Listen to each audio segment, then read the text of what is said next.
फिरोजाबाद से खबर है। फिरोजाबाद पुलिस ने लापता बच्ची को बरामद कर लिया है। 4 घंटे में ही बच्ची की तलाश कर ली गई। 29 अक्टूबर की रात में भागवत कथा सुनने गई 6 साल की बच्ची का अपहरण कर लिया गया था। सूचना पाकर पुलिस ने बच्ची की तलाश शुरू की और बच्ची को एक महिला के पास से बरामद कर लिया। पुलिस ने थाना रामगढ़ में रहने वाले माता पिता को बुलाकर बच्ची को सौंप दिया। मासूम की तलाश में पुलिस ने 3 टीमें लगाई थीं और 4 घंटे में इस केस को सॉल्व कर दिया गया। पूछताछ में आरोपी महिला ने बताया कि उसने बच्ची को टॉफी का लालच दिया था।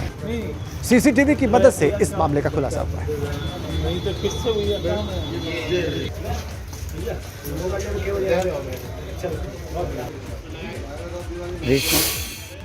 रामगढ़ में एक 6 वर्षीय बच्ची को एक अज्ञात महिला के द्वारा बहला फुसलाकर ले जाने के संबंध में एक तहरीर प्राप्त हुई। इसमें तत्काल ही सुसंगत धाराओं में अभियोग पंजीकृत किया गया तथा इसमें 3 पुलिस टीमों का तत्काल ही गठन किया गया। इसमें पुलिस टीम के अथक प्रयास के परिणाम स्वरूप वहाँ 4 घंटों के अंदर ही बच्ची को बरामद किया गया। छठ पर्व की बात करते हैं, उसका 3रा दिन है और आज व्रत रखने वाली महिलाएं डूबते हुए सूर्य को यानी कि अस्ताचलगामी सूर्य को अर्घ्य देंगी। प्रयागराज के घाटों पर अर्घ्य देने के लिए तैयारियां की गई हैं। घाटों पर महिलाओं की भीड़ बढ़ती ही जा रही है। तस्वीरें देखिए आप, ये प्रयागराज की तस्वीरें हैं। संगम घाट पर, छठ घाट पर कैसी तैयारियां हैं और महिलाएं वहां पर पहुंच रही हैं, वेदियां बना रही हैं। आज शाम को अस्ताचलगामी सूर्य को अर्घ्य देंगी वो। 36 घंटे का निर्जला व्रत रखती हैं महिलाएं। इस व्रत को करने के लिए, इस पूजा को करने के लिए, छठ मैया की आराधना के लिए, ये बड़ा त्याग और तपस्या। और आप देखिए प्रयागराज में घाट पर कैसे कार्यक्रम में जुटी हुई है और वहाँ पे मंत्रोच्चार भी हो रहा है। लाउड स्पीकर के जरिए आप उसको जो किया जा रहा है सुन सकते हैं। उत्साह बहुत होता है छठ व्रतियों में और परिजनों में, क्योंकि पुरुष वर्ग भी परिवार का इसमें हिस्सा लेता है, उसका भी योगदान होता है, उसकी भी भूमिका होती है।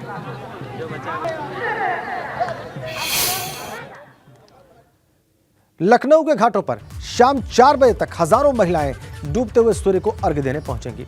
सीएम योगी इस भव्य पर्व में शामिल होंगे आज और इसीलिए लखनऊ के घाटों पर खास तैयारियां की गई हैं। कोई कमी न रह जाए इसलिए पुलिस और जिला प्रशासन पूरी मुस्तैदी से वहां पर काम कर रहा है। तस्वीरें देखिए, खुद मुख्यमंत्री योगी आदित्यनाथ, गोरखपुर उनका कर्म क्षेत्र रहा है। गोरखपुर में उन्होंने जीवन का बहुत बड़ा समय गुजारा है और गोरखपुर पूर्वांचल का वो क्षेत्र है जहां पर छठ का पर्व बहुत धूमधाम से मनाया जाता है। वो बहुत अच्छे से समझते हैं कि इस पर्व में कितना उत्साह होता है, इस पर्व का महत्व क्या है और इसीलिए फिर एक बार आज वो शाम को छठ घाट पहुंचेंगे और इसीलिए जबरदस्त तैयारियां, चाक चौबंद देखिए आप कैसे घाटों की सफाई की गई है। छठ पूजा का आज महत्वपूर्ण दिन है। आज अस्ताचलगामी सूर्य को अर्घ्य दिया जाएगा, यानी डूबते हुए सूरज को अर्घ्य दिया जाएगा और इसके लिए छठ पूजा के लक्ष्मण मेला घाट पर पूरी तैयारियां हो चुकी हैं। आप हमारे पीछे देख रहे हैं ये वेदियां, जिनके आसपास नगर निगम की टीम सफाई अभियान कर रही है। नगर निगम का टैंकर भी आ चुका है, पानी के भी इंतजाम दुरुस्त किए जा रहे हैं। पूरे घाट की साफ सफाई के लिए अलग अलग टीमें लगाई गई हैं। अधिकारी खुद मौके पर मौजूद होकर, खड़े होकर सफाई के इंतजाम देख रहे हैं। इसके अलावा सुरक्षा के भी पर्याप्त इंतजाम कराए गए हैं यहाँ पे, चूंकि कल ही मुख्यमंत्री योगी आदित्यनाथ ने अधिकारियों की एक बैठक ली थी और छठ पूजा के लिए सभी व्यवस्थाएं दुरुस्त करने के निर्देश दिए थे। कहा था कि छठ पूजा घाट पे किसी भी तरह की कोताही ना हो, कोई बद इंतजामी ना हो। नगर निगम के अलावा जिला प्रशासन और स्वास्थ्य विभाग सभी टीमें यहाँ लगी हुई हैं। मच्छर ना हो इसके लिए समय समय पर जो फॉगिंग मशीन है, स्मॉग मशीन है, उनसे लगातार फॉगिंग कराई जा रही है। Smog machine, anti smog gun रखी है यहाँ पर नगर निगम की, उससे लगातार फॉगिंग हो रही है और स्प्रिंकलिंग हो रही है, यानी जो प्रदूषण है वो कम करने के लिए पानी की फुहारें छोड़ी जा रही हैं। पुलिस और प्रशासन के अलग अलग कंट्रोल रूम बने हुए हैं। आज शाम को 4 बजे से यहाँ पर भव्य कार्यक्रम शुरू होना है, जिसके लिए ये मंच भी सजा हुआ है। हालांकि जो पूजा है उसके पहले दिन से ही ये मंच बना हुआ है। यहाँ लगातार सांस्कृतिक कार्यक्रम भी हो रहे हैं। जो अखिल भारतीय भोजपुरी समाज इस पूरे आयोजन का जो करता धरता है, वहाँ वो लोग पूरे सांस्कृतिक कार्यक्रम, महिलाओं के गीत होते हैं, संगीत होते हैं। छठ पूजा पर जो लोकगीत होते हैं वो यहाँ लगातार लोग गाते हैं, अपने कार्यक्रमों की प्रस्तुति देते हैं। और शाम को 4 बजे यहाँ मुख्यमंत्री योगी आदित्यनाथ भी आएंगे। देखिए जो वेदियाँ हैं वो कच्ची और पक्की सभी प्रकार की वेदियाँ बनी है और अर्घ देने के लिए गोमती नदी का पानी भी खास साफ़ सफाई कराया गया है। इसको इंतज़ाम ऐसे कराए गए हैं ताकि जो श्रद्धालु हैं, जो अर्घ देने के लिए लोग आएंगे, महिलाएं आएंगी, उनको किसी भी तरह की तकलीफ़ ना हो, दिक्कत ना हो। चमचमाते हुए घाट, कहीं पर भी आपको गंदगी नहीं दिखेगी और लगातार सफाई भी चल रही है। नदी में आप देख रहे हैं सामने गोताखोर लगे हैं ताकि कोई भी अगर एक्सीडेंट होता है, कोई भी आपातकालीन परिस्थितियां आती हैं तो नदी में नावों में गोताखोर बैठे हुए हैं। कुछ देर में यहाँ पर एनडीआरएफ की टीमें भी आ जाएंगी। ये सीढ़ियाँ घाट की जो बनी हुई हैं, इसी में महिलाएं कमर तक जाकर पानी में सूर्य को अर्घ्य देंगी शाम को। उसके बाद कल सुबह उगते हुए सूर्य को अर्घ्य देकर व्रत का समापन किया जाएगा। और सबसे खास बात यह है कि आज का दिन महत्वपूर्ण है क्योंकि महिलाओं का 36 घंटे का व्रत आज दिन भर निर्जला रहेगा। कल शाम से व्रत शुरू हुआ है और ये कल सुबह उगते हुए सूर्य को अर्घ्य देने के बाद ये व्रत समाप्त होगा। इस बीच लोग जो हैं वो यहाँ पर वेदियाँ बनाने में जुटे हैं और पूरे जिनकी वेदियाँ पहले से हैं वो यहाँ पर आकर साफ़ सफाई के इंतज़ाम दुरुस्त करा रहे हैं। अपनी जो वेदियाँ हैं उन्होंने नाम भी लिख रखे हैं कई वेदियों में। और चूँकि कहा जाता है कि जो नाम लिखे हैं वो परमानेंट वेदियाँ बनी हुई हैं और उसका अर्थ ये है कि अब यहाँ पर परमानेंट वेदी बनाने के मतलब ये है कि यहाँ से कहीं भी वो पूजा अन्य जगह पर नहीं करेंगे। देखिए एमएलए सुरेश का नाम इस वेदी पर लिखा हुआ है, विधायक के परिवार की वेदी है, उन्होंने अपना नाम लिख रखा है। इसी तरह से अजीत और कंचन, इस वेदी पर ये नाम लिखा हुआ है, अजीत और कंचन यहाँ पर ये वेदी बनी हुई है। और जिस तरह से मान्यताएं पूरी होती जाती हैं, लोग अपनी वेदियों की ये मंजिलें जो देख रहे हैं आप बढ़ाते जाते हैं। आप लोग भी वेदी बना रहे हैं, कहाँ से आए हैं आप लोग? सर हम बलिया से हैं सर, बलिया से हम लोग हैं। और गिर इस बार हमारा सर अपने गिर जनपद पर जाना नहीं हुआ तो इसलिए इस बार हम लोग को छठ यहीं मनाना पड़ रहा है। कुछ वहाँ पारिवारिक वो है तो इस बार यहाँ हम लोग खूब धूमधाम से काफ़ी श्रद्धा से हम लोग मना रहे हैं। प्रदेश में अगर कोई सूचना मिलती है तो वहाँ पर अधिकारी तुरंत मौके पर पहुँचकर कार्रवाई शुरू करें जिससे कोई भी छोटी घटना बड़ा रूप न ले सके। कैमरा सहयोगी प्रमोद के साथ विवेक त्रिपाठी, एबीपी गंगा, लखनऊ। अंकिता भंडारी हत्याकांड के आरोपी पुलकित आर्य की फैक्ट्री में भीषण आग लग गई है। आग कैसे लगी इसका अभी तक पता नहीं चल पाया है। पुलकित आर्य की यह फैक्ट्री ऋषिकेश के गंगा भोगपुर इलाके में है। इसमें आंवला कैंडी बनाई जाती है। दमकल विभाग की टीम आग को बुझाने में जुटी हुई है। तस्वीरें देखिए आप, कैसे इस फैक्ट्री में आग लगी हुई है। आंवला कैंडी बनाने वाली फैक्ट्री में अचानक आग लग गई और उठता हुआ धुआं आप देख सकते हैं। काला धुआं, आग की लपटें फैक्ट्री के एक बड़े हिस्से को अपनी चपेट में ले चुकी थी। पुलकित आर्य की फैक्ट्री है, आरोपी है यह अंकिता भंडारी हत्याकांड का। और फिलहाल जो अपडेट है वो ये है कि दमकल विभाग की टीम इस आग को बुझाने में जुटी हुई है।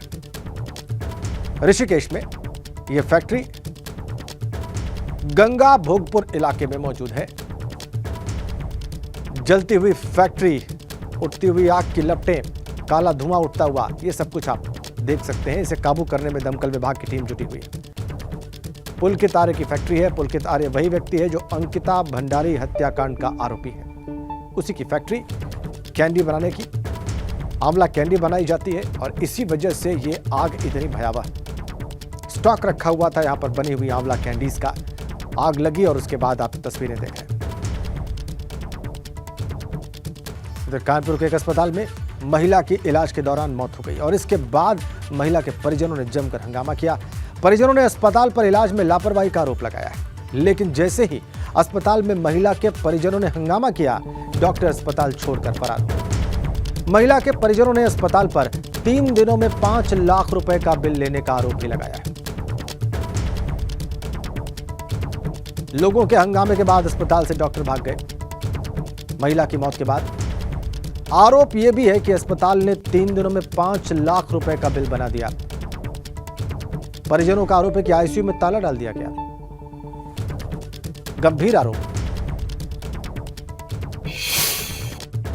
ऑपरेशन हुआ था, उनका ऑपरेशन होने के बाद उनको कुछ तकलीफ हुई तो हमने उनकी जो डॉक्यूमेंट्स और उनकी जो रिपोर्ट्स थी वो लाके डॉक्टर समील गोविल, ये कनिष्क हॉस्पिटल तिलक नगर, हमने इनको लाके दिखाई और इन्होंने ये बोला कि कोई दिक्कत नहीं है, ये बहुत माइनर सी चीज़ है, गॉल ब्लैडर का ऑपरेशन है और बहुत माइनर चीज़ है, हम इनको ठीक कर देंगे प्रॉपर तरीके से। तो आप इनको यहाँ पे शिफ्ट कराइए। टाइम लिमिट 2 से 5 दिन की उन्होंने बताई। हम कहा ठीक है सर, हम उनको यहाँ पे लिया है और यहाँ पे भर्ती कराने के बाद इन्होंने अपना सिलसिला वही स्टार्ट करा। इन्होंने जो भी अपना खर्चे बताए कोई बात नहीं, उसके बाद इन्होंने 2 दिन के अंदर 5 लाख रुपए हम लोग से जमा कराया है। इनसे डॉक्टरों ने कहा कि ये कोलैप्स कर गई हैं और यहाँ से चले, डॉक्टर हट गए। परिवारीजन आ गए, तब तक परिवारीजन अपना डॉक्टरों की तलाश करने लगे, हंगामा होने लगा। तो फिर पुलिस आई है, पुलिस आने के उन्होंने फिर डेथ क्लियर करके बताया है। हम अपनी जो भी वैधानिक कार्रवाई हो रही वो कर रहे हैं। गाजियाबाद कोर्ट से फरार इनामी बदमाश को पुलिस ने फिर से गिरफ्तार कर लिया है। अनिल नाम का यह बदमाश कचहरी से फरार हो गया था। आरोप है कि एसो लोनी की पिस्तौल छीन कर यह भाग रहा था। इसके बाद पुलिस की गोली लगने से वो घायल भी हो गया। अनिल पर 50,000 रुपए का इनाम भी था। अनिल उर्फ पेंदा वापस गिरफ्तार किया गया है। टॉप 10 अपराधियों में शुमार है इसका नाम। 1 सितंबर को गाजियाबाद की कचहरी से फरार हुआ था अनिल उर्फ पेंदा। हिस्ट्री शीटर है, 50,000 रुपए का इनामी है।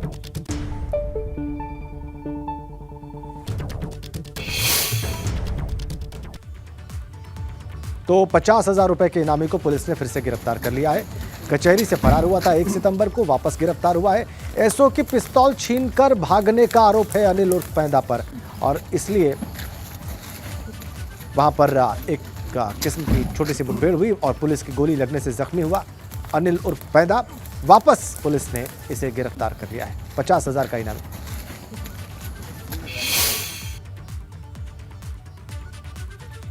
थाना लोनी का अनिल उर्फ पेंदा, उसके ऊपर लगभग 3 दर्जन मुकदमे पंजीकृत हैं और हाल ही में जिला न्यायालय में इसके द्वारा जब इसके हमें जानकारी मिली थी, जिला बदर अपराधी भी था और जानकारी मिली थी कि ये जिला बदर होते हुए कोर्ट में है। तो जब कोर्ट परिसर में इसको हिरासत में लिया गया था तो वहां पर इसके कुछ साथियों ने इसको पुलिस अभिरक्षा से छुड़ा लिया था और इसको लेके वहां से भाग गए थे।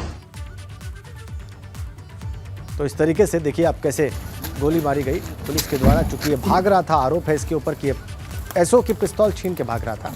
मजबूरी में पुलिस को गोली चलानी पड़ी, जख्मी हुआ, लेकिन इस तरीके से वापस गिरफ्तार भी किया गया। अनिल उर्फ पेंदा गाजियाबाद की कचहरी से 1 सितंबर को ये फरार हो गया था।